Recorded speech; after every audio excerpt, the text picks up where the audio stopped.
신경으로 신앙을 고백하겠습니다. 나는 전능하신 아버지 하나님, 천지의 창조주를 믿습니다. 나는 그의 유일하신 아들, 우리 주 예수 그리스도를 믿습니다.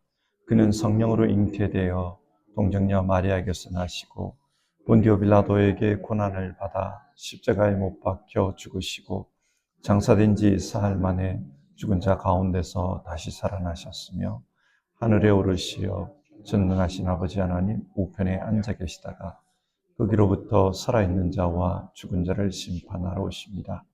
나는 성령을 믿으며 거룩한 공교회와 성도의 교제와 죄를 용서받는 것과 몸의 부활과 영생을 믿습니다. 아멘.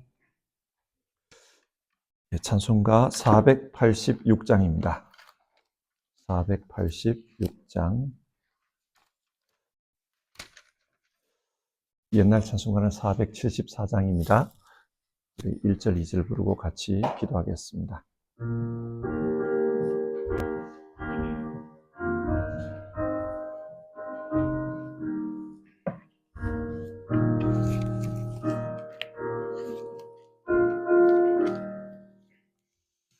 이 세상에 근심돼 일이 많고 참 평안을 몰랐구나.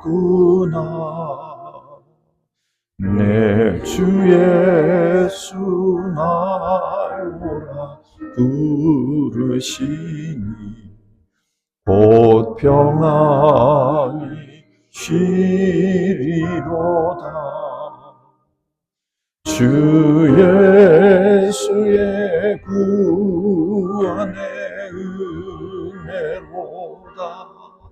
참 기쁘고 즐겁구나. 그 은혜를 영원히 누리겠네. 평안이 쉬리로다. 이 세상에 공고와 일이 많고 참 쉬는 날 없었구나. 내 주 예수 날 사랑하시오니 곧 평안이 쉬리로다. 주 예수의 구원의 은혜로다. 참 기쁘고 즐겁구나. 그 은혜를 영원히 누리겠네. 오 평안이 쉬리로다. 같이 기도하겠습니다.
오늘 함께 보실 성경 말씀은 야고보서 5장입니다.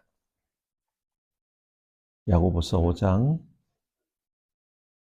13절부터 18절까지 말씀을 한 절씩 교독해서 읽겠습니다. 야고보서 5장 13절에서 18절입니다. 13절을 읽겠습니다. 여러분 가운데 고난을 받는 사람이 있습니까? 그런 사람은 기도하십시오. 즐거운 사람이 있습니까? 그런 사람은 찬송하십시오. 여러분 가운데 병든 사람이 있습니까? 그런 사람은 교회의 장로들을 부르십시오. 그리고 그 장로들은 주님의 이름으로 그에게 기름을 바르고 그를 위하여 기도하여 주십시오. 믿음으로 간절히 드리는 기도는 병든 사람을 낫게 할 것이니 주님께서 그를 일으켜 주실 것입니다. 또 그가 죄를 지은 것이 있으면 용서를 받을 것입니다. 그러므로 여러분은 서로 죄를 고백하고 서로를 위하여 기도하십시오. 그러면 여러분은 낫게 될 것입니다. 의인이 간절히 비는 기도는 큰 효력을 냅니다. 엘리야는 우리와 같은 본성을 가진 사람이었지만 비가 오지 않도록 해달라고 간절히 기도하니 3년 6개월 동안이나 땅에 비가 내리지 않았으며 다시 기도하니 하늘이 비를 내리고 땅은 그를 열매를 맺습니다. 아멘. 야고보서 마지막 장입니다. 야고보서는 세계에 흩어져 살아가는 성도들에게 쓰여진 편지입니다. 이 당시 성도들이 흩어진 이유는 박해 때문이었습니다. 좀 다르게 표현하면 고난 때문에 흩어졌던 것입니다. 그러나 고난을 피해서 새로운 땅으로 갔다고 해서 그 새로운 땅에는 고난이 없었을까요? 아마 여기 계시는 분들은 이민자의 삶을 잘 알고 계시기 때문에 답을 아실 겁니다. 여러분 어떻습니까? 살던 곳을 떠나 다른 곳으로 옮겨간다고 해서 그곳에는 아무런 어려움이 없습니까? 2000년 전 이민 생활은 어쩌면 지금보다 어려움이 더 많은 환경이었을 것입니다. 지금은 아프면 의료보험이 있기 때문에 병원에 가면 됩니다. 그리고 지금 사회법은 약자를 보호해주는 그런 것들이 있습니다. 그러나 그 당시에는 그런 것이 없었습니다. 그렇기 때문에 당시에 이민자로 살던 사람들은 지금의 우리보다는 훨씬 더 어려움이 많았을 것입니다. 그런데 이민자들만 어려움이 있겠습니까? 이 세상에 어려움 없는 사람은 아무도 없을 것입니다. 누구나 크고 작은 어려움 한 가지 정도는 가지고 삶을 살아갑니다. 그렇기 때문에 중요한 것은 내 삶에 어려움이 없었으면 좋겠다. 이게 아니라 어떻게 어려움을 믿음으로 이겨낼 것인가 그겁니다. 그래서 우리의 기도 제목도 하나님 어려움이 없게 해주십시오. 이게 아니라 하나님 어려움을 이겨낼 수 있도록 도와주십시오. 그렇게 기도하는 것이 중요합니다. 오늘 야고보서 5장을 읽으면서 이 문제에 대해 성경이 교훈하는 말을 같이 생각해 보았으면 좋겠습니다. 그리고 믿음으로 어려움을 이겨내는 우리 모두가 되었으면 합니다. 자, 성경을 같이 보겠습니다. 야고보서 5장은 내용상 보면은 크게 세 단락으로 구분이 됩니다. 첫 번째 단락은 1절에서 6절입니다. 여기에서는 부자들에 대한 경고의 말씀이 나옵니다. 1절을 보겠습니다. 1절에서 3절을 보겠습니다. 부자들은 들으십시오. 여러분에게 닥쳐올 비참한 일들을 생각하고 울며 부르짖으십시오. 여러분의 재물은 썩고 여러분의 옷들은 좀 먹었습니다. 여러분의 금과 은은 녹이 쓸었으니 그 녹은 장차 여러분을 고발할 증거가 될 것이요 불과 같이 여러분의 살을 먹을 것입니다. 여기서 말하는 부자들은 일반적으로 조금 잘 사는 그런 정도가 아니에요. 로마 시대의 그 대지주들을 의미합니다. 큰 농장을 경영하고 그게 품꾼을 불러가지고 일을 시키는 그런 사람들입니다. 자, 지금 야고보가 부자들은 들으십시오. 이렇게 말하고 있어요. 그런데 상식적으로 한번 생각해 봅시다. 박해를 피해서 지금 흩어졌습니다. 그 성도님들 중에 이런 부자가 있었을까요? 큰 대농장, 차를 타고 몇 시간이나 가야 되는 그런 땅을 가지고 품꾼을 들여서 농장을 경영하는 그런 사람들이 있었겠습니까? 가능성이 거의 없습니다. 그러면 이 부자들은 누구일까요? 이 사람들은 당시 교회 바깥의 사람들입니다. 성도님들은, 그 당시의 성도님들은 이 부자들에 의해 고용되어서 일하고 살았을 것입니다. 그러는 가운데 어려움을 겪은 거예요. 자, 이렇게 어려움 당하는 성도들에게 야고보는 여러분에게 어려움을 주는 그 부자들이 어려움을 당할 것입니다. 그렇게 말합니다. 어떤 어려움입니까? 재물은 썩을 것이고 그들의 옷은 좀 먹을 것이다.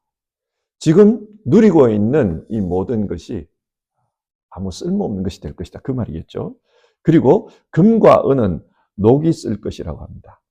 자, 우리는 그 상식이 있으니까 금과 은이 녹이 씁니까?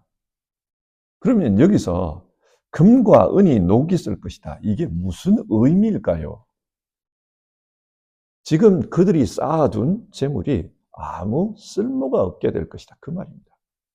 금과 은은 변하지 않기 때문에 가치 있는 귀금속입니다. 그게 녹이 쓴다면 가치 없는 거잖아요. 마찬가지입니다. 그들의 금과 은이 녹이 쓸 거다. 그들이 쌓아둔 재물이 아무 쓸모가 없게 될 거다. 그 말입니다. 왜 쓸모가 없게 됩니까? 하나님의 심판이 있을 것이기 때문입니다. 하나님의 심판대 앞에 서면은 이 땅에서 가지고 있던 금과 은 그리고 부귀 영화가 아무 소용이 없다는 말입니다. 이 부자들은 그 심판 때에 자기가 가진 것 때문에 어떤 도움도 받지 못할 것입니다. 자, 그러면 이 부자들은 왜 심판을 받는다고 합니까? 4절에서 6절을 보면 그 이유가 나오는데요. 부자들이 품꾼들의 품삯을 제대로 주지 않았다. 그 말이 나옵니다. 품꾼이란 이 단어는 일용직 근로자를 의미합니다. 하루 벌어서 하루 먹고 사는 그런 사람들입니다. 아마 이 편지를 받아서 읽는 그 이방 땅에 흩어져 있는 성도님들의 모습일 거예요. 그렇게 일용직으로 사는데 품삯을 주지를 않습니다. 품삯을 주지 않으면 어떻게 됩니까? 그날은 굶어야 되는 겁니다. 품삯을 제대로 주지를 않아도 그게 안 갈 수가 없습니다. 왜냐? 다른 일을 할 게 없기 때문입니다. 거기 외에는 직장이 없는 겁니다. 그래서 가기는 가야 되고 품삯을 받지는 못하고 이런 일들이 벌어진 겁니다. 당시 부자들이 자신들의 힘을 이용해서 니네들 갈 데 없잖아. 이런 것을 이용해서 품꾼들의 품삯을 가로챘다는 겁니다. 그래서 그렇게 가로채서 어떻게 했다고 그럽니까? 5절을 보면 여러분은 이 땅 위에서 사치와 쾌락을 누렸으며 사륙의 날에 마음을 살찌게 하였습니다. 이 말이 나옵니다. 이 사람들은 자신들의 사치와 쾌락을 누렸습니다. 실제로 우리가 그 로마 시대 영화를 보면 그렇잖아요. 로마 귀족들이 그 파티하는 장면을 한번 보십시오. 끝도 없이 음식이 들어옵니다. 새벽까지 들어옵니다. 그걸 다 먹을 수가 없으니까 기틀 같은 거 가지고 입 안에 이렇게 넣어가지고 토하잖아요. 그걸 토해내고 또 위가 좀 비면 그걸 또 먹고 그 짓을 한 겁니다. 사람들 한 끼 먹을 식사를 벌기 위해서 돈을 벌기 위해서 일용 근로자들의 그 돈을 빼앗아가지고 그들은 사치를 누리면서 그렇게 살았습니다.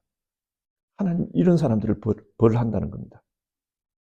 자, 이 말이 뭘 말합니까? 이 부자들은 이 편지를 받아서 읽는 성도들 중에는 없었을 것입니다. 그러면 이 성경이 지금 말하는 것은 성도님들을 향해서 하나님께서 여러분의 고통을 다 보고 계십니다. 하나님께서 여러분의 아우성 소리를 듣고 계십니다. 세상은 여러분의 억울함을 풀어주지 못하지만 하나님께서 풀어주실 것입니다. 그 위로를 던지고 있는 거예요. 그러니까 하나님께서 보고 계신다. 그것을 기억하면서 이 어려움을 이겨내라는 겁니다. 동시에 여러분은 그런 부자는 아니지만은 그런 부자들처럼 그렇게 살지는 마십시오. 그 의미가 담겨져 있기도 합니다. 이 부자들은 자기들이 쓰고도 남은 그런 돈을 가지고 다른 사람들을 어렵게 만들었습니다.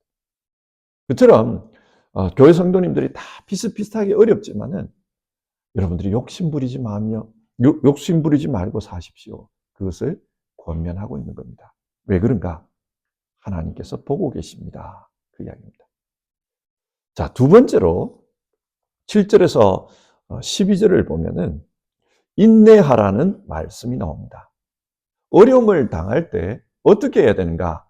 인내하라는 거예요. 7절입니다. 그러므로 형제 자매 여러분, 주님께서 오실 때까지 참고 견디십시오. 보십시오. 농부는 이른 비와 늦은 비가 땅에 내리기까지 오래 참으며 땅에 귀한 소출을 기다립니다. 참고 기다리라고 합니다. 농부가 수확의 때를 참고 기다리듯이 그렇게 주님 다시 오실 날을 참고 기다리라. 그 이야기를 합니다. 왜 기다려야 되는가? 8절, 주님께서 오실 때가 가깝습니다. 여기서 주의 오심이라고 번역되어 있는 이 단어는 헬라어로 보면 파루시아라는 단어입니다. 이 파루시아는 주의 강림을 의미합니다. 주님께서 곧 오신다는 거예요. 그리고 이 강림은 마지막 재림을 가리킬 때도 있고요. 또 현실적으로는 성령께서 우리 마음에 찾아오시는 것을 의미하기도 합니다. 주님께서 곧 이 땅에 재림하실 것입니다. 뿐만 아니라 주님께서 성령으로 여러분의 마음에 찾아오실 것입니다. 그 주님의 찾아오심을 기다리면서 인내하십시오. 그렇게 말합니다. 주님께서는 요한복음을 보면은 너희를 고아와 같이 버려두지 않을 것이다. 그렇게 말합니다. 성령을 보내셔서 그 성령을 통해 만나주시고 위로해주시고 보호해주신다고 했습니다. 그래서 오셔서 이 성도들을 만나주시고 위로해주시고 보호해주실 거다. 그러니까 그것을 믿고 인내하라는 겁니다. 그런데 믿고 인내하는 것도 한계에 도달할 수가 있어요. 그런 말 하지 않습니까? 오랜 매에 장사 없다. 그런 말이 있잖아요. 이게 고난이 어느 정도면 언제 끝난다는 것을 알면은 인내할 수가 있어요. 그런데 언제 끝날지도 모르고 계속 인내해야 된다. 이거 참 힘듭니다. 이렇게 힘들어지다 보면은 한탄이 나와요. 먼저는 자기 신세 한탄이 나옵니다. 내 팔자가 왜 이러냐. 뭐 이렇게 신세 한탄을 하게 되죠. 그리고 눈에 보이는 사람을 원망합니다. 너 때문에 그렇다. 너 때문에 내가 이렇게 불행하다. 그렇게 되는 거예요. 이렇게 원망을 하다 보면은 어떤 일이 벌어집니까? 가족 간에 불화가 생기고, 이거는 이제 교회에 보낸 편지니까 공동체 안에서도 불화가 생깁니다. 그래서 구절을 보면은 서로 원망하지 마십시오. 야고보서는 그렇게 권면합니다. 인내하라고 말했습니다. 그리고 동시에 원망하지 마십시오. 그렇게 말합니다. 출애굽한 이스라엘 백성들은 출애굽 이후에 40여 년의 그 광야 생활을 통해 큰 어려움을 겪었습니다.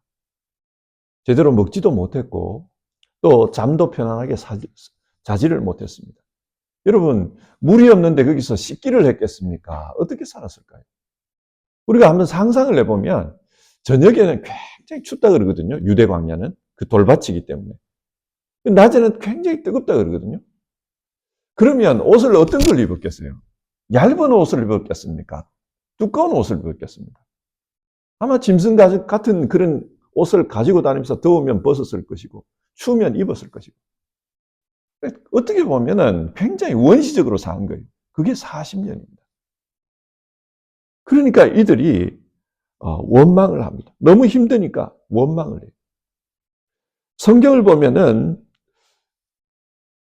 모세와 함께 출애굽했던 그 성인들, 20세 이상의 성인들, 그들 중에 약속의 땅에 들어간 사람은 여호수아와 갈렙밖에 없다. 그렇게 말을 해요. 왜 그 사람들은, 그 세대의 사람들은 약속의 땅에 들어가지를 못했습니까? 너무 광야 생활이 힘들어가지고 고난이 너무 커서 그래서 거기서 고생하다가 돌아가신 겁니까? 성경 그렇게 말하지 않아요. 원망 때문이라고 합니다. 하나님을 원망하고 모세를 원망했다. 그게 원인이라 그래요. 하나님은 이걸 싫어하는 겁니다. 그러니까 고난은 없을 수가 없어요. 고난 당하는 사람들에게 고난이 없어졌으면 좋겠습니다. 이거는 불가능한 일이에요.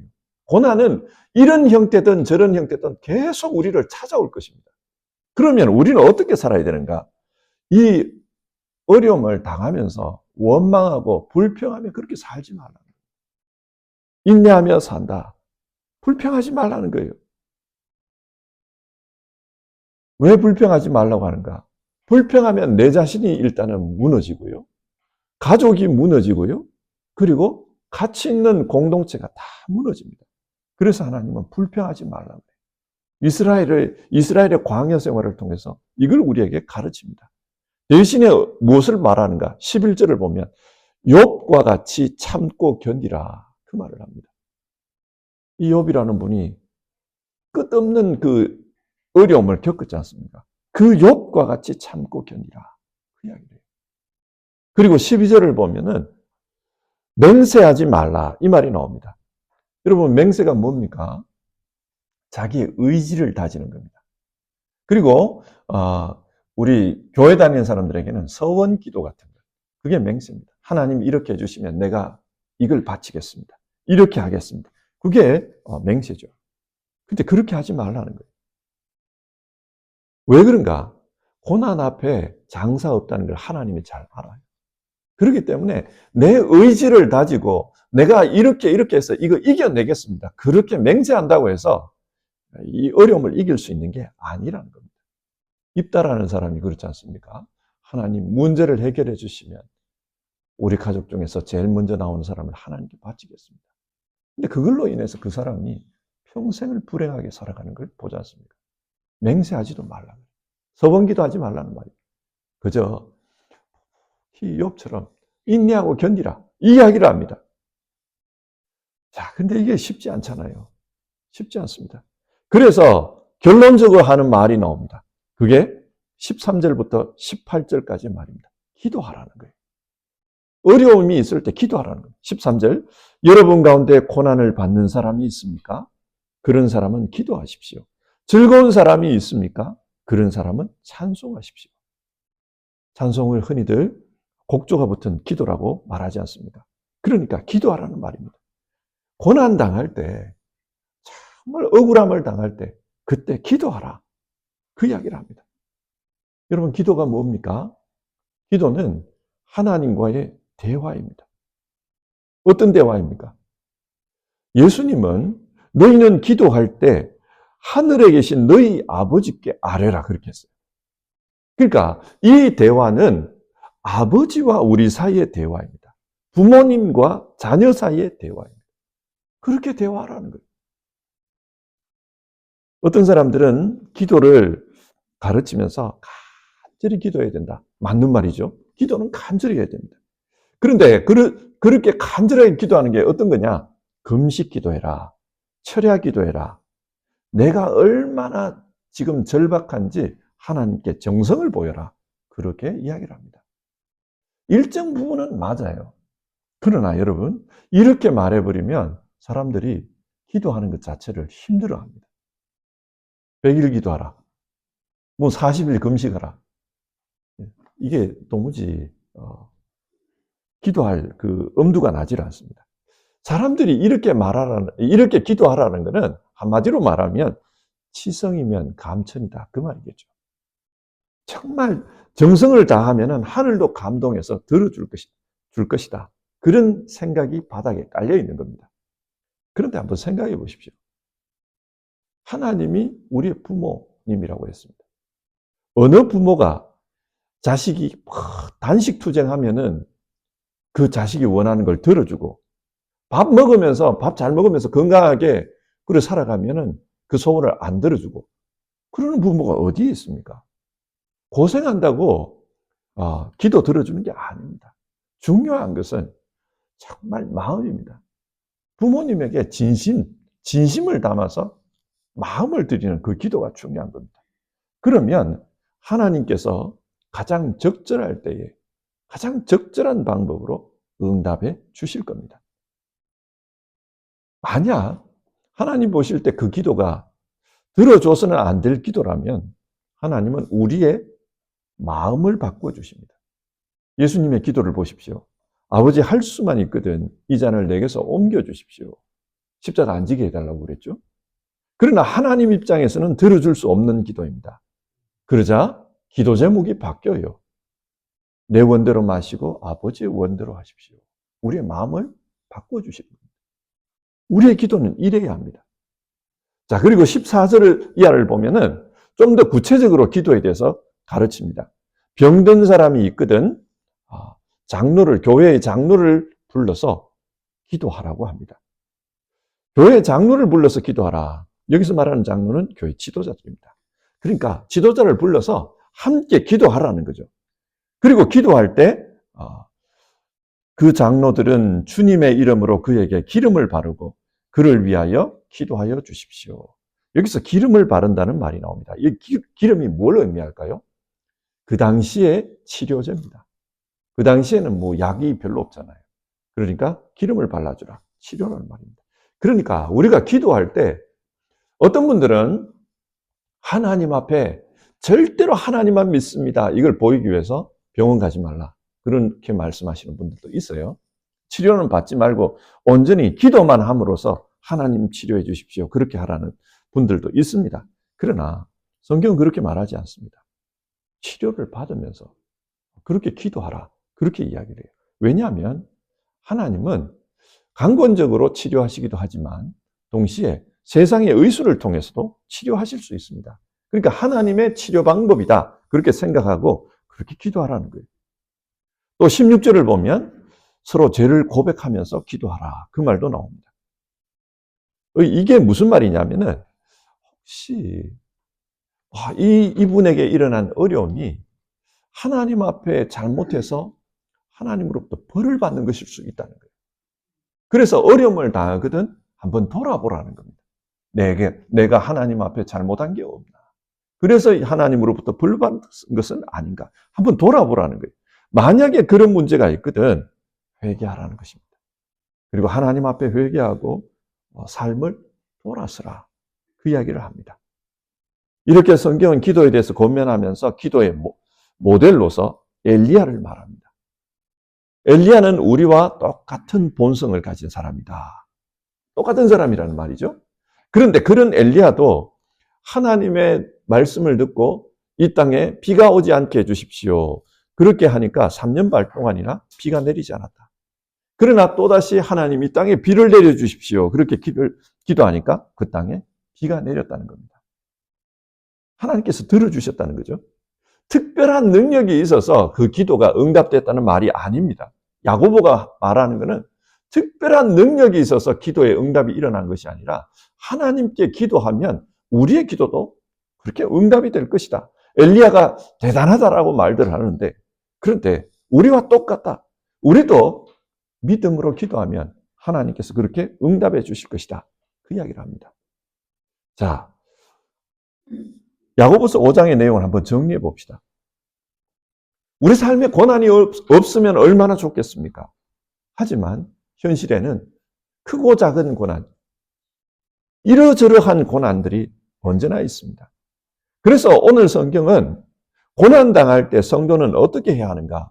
그것을 말하고 있습니다. 먼저는 하나님께서 보고 계신다. 하나님의 심판이 있을 것이다. 그것을 기억하면서 이 고난을 견뎌내라고 합니다. 때가 있다는 거예요. 끝이 있다는 겁니다. 하나님께서 보고 계시기 때문에 이 고난을 끝내줄 거다. 그리고 참고 인내하라. 그 이야기를 했습니다.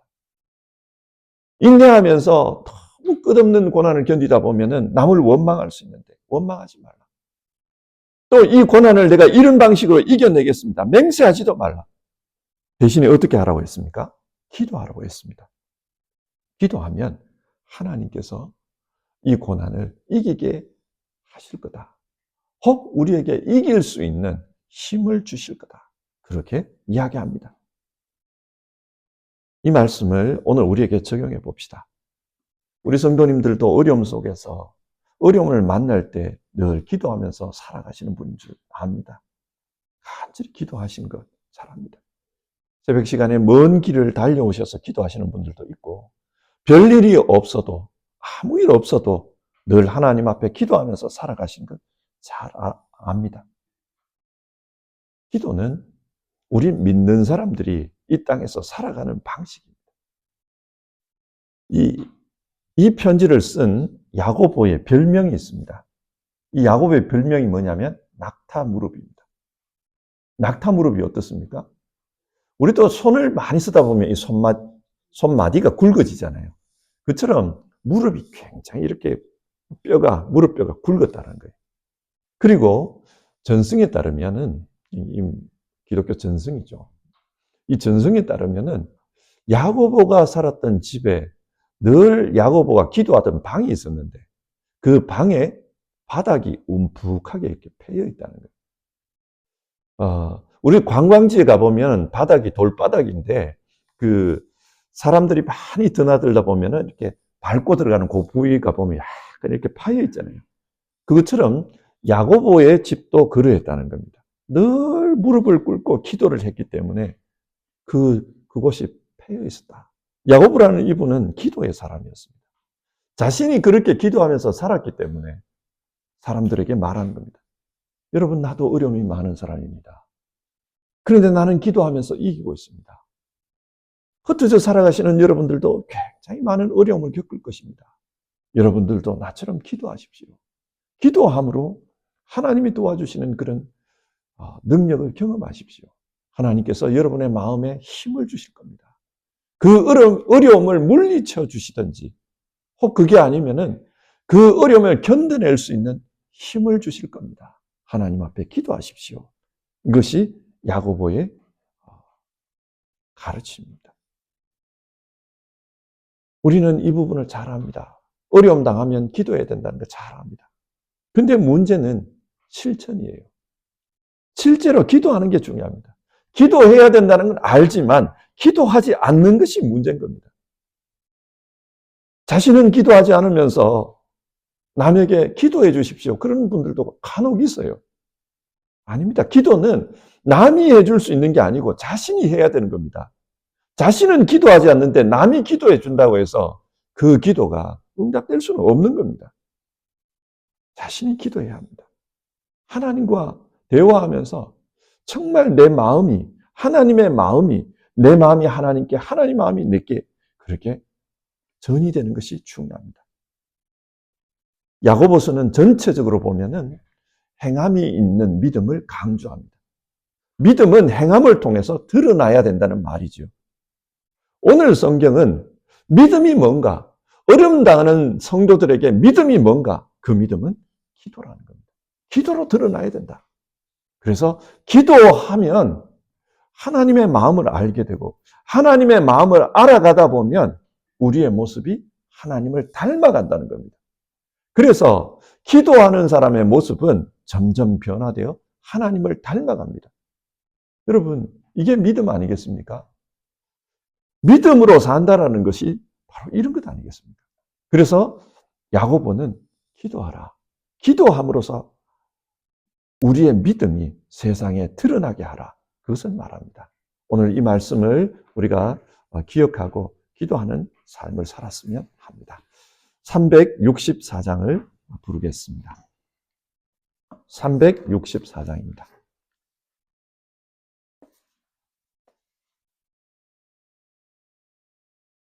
옛날 찬송가는 482장입니다. 우리 1절, 2절을 부르고 기도하겠습니다.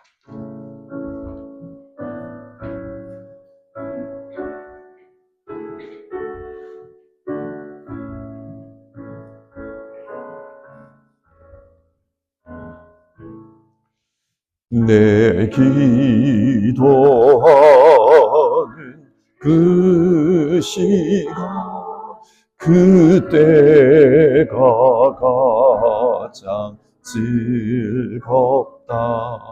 이 세상 근심 걱정에 얽매인 나를 부르사 내 진정 소원 주 앞에 낱낱이 바로 아래요.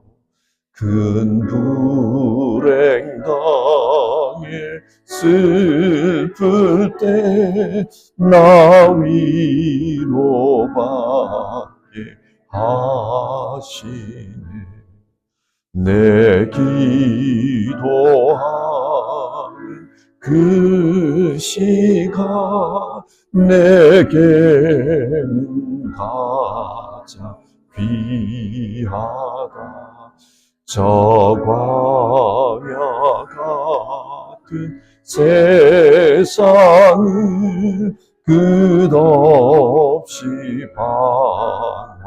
방황하면서 위대한 길로 나갈 때 주께서 나를 이끌어 그 보좌 앞에 나아가 그 은혜 받게 하시네. 우리 같이 기도합시다. 어려움이 있는 분들이 계십니다. 어려움 가운데 오늘 성경은 하나님께서 보고 계신다. 또 하나님께 기도하면서 아뢰면 하나님께서 도와주신다. 그것을 이야기하고 있습니다. 우리 어려움 가운데 있는 분들 이 말씀 생각하시면서 기도하시기를 바라고, 또 어려움 당하는 분들을 생각하면서 우리 같이 중보기도 했으면 좋겠습니다. 주님, 참 견디기 어려울 겁니다. 주님 도와주십시오. 마음에 원망이 나오고 정말 어떻게 해보고 싶은데 뜻대로 안 되는 그런 분들, 주님 도와주십시오. 우리 그렇게 같이 기도했으면 좋겠습니다. 동시에 하나님, 우리의 신앙생활이 기도의 삶이 될 수 있도록 도와주십시오. 야고보는 죽은 다음에 여기가 야고보가 기도하던 자리다, 움푹 패인 그 자리가 야고보를 설명해 주는 것이었습니다. 우리도 여기가 누가 기도하던 자리다, 그것이 우리를 설명해 주는 말이 될 수 있도록 도와주십시오. 기도의 사람으로 살게 해주십시오. 우리 같이 기도하겠습니다.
하나님, 오늘 성경 말씀을 통해서 어려움 가운데 있는 성도님들 어떻게 믿음으로 이 어려움을 이겨내야 하는지 그것을 권면하는 내용을 우리가 읽었습니다. 하나님, 성경은 우리에게 정말 하나님 보고 계신다는 것을 기억하라고 했습니다. 그리고 인내하는 가운데 기도하라고 했습니다. 주님, 우리 성도님들 이 말씀에 따라서 인내하고 계시는 분들이 있고 기도하고 계시는 분들이 있습니다. 하나님, 그분들을 기억해 주시기를 간절히 기도드립니다. 그 삶의 자리에서 자기만의 골방에서 하나님 앞에 기도하고 있는 이들, 하나님 그 기도를 들어주시기를 바라고 고난을 이겨낼 수 있는 힘을 주시기를 바랍니다. 그리고 하나님께서 도와주시는 가운데 그 어려움들을 다 이겨낼 수 있도록 역사해 주시기를 바랍니다. 하나님 아버지, 특별히 건강에 어려움을 겪고 있는 분들 주님께서 알고 계십니다. 도와주시기를 바랍니다.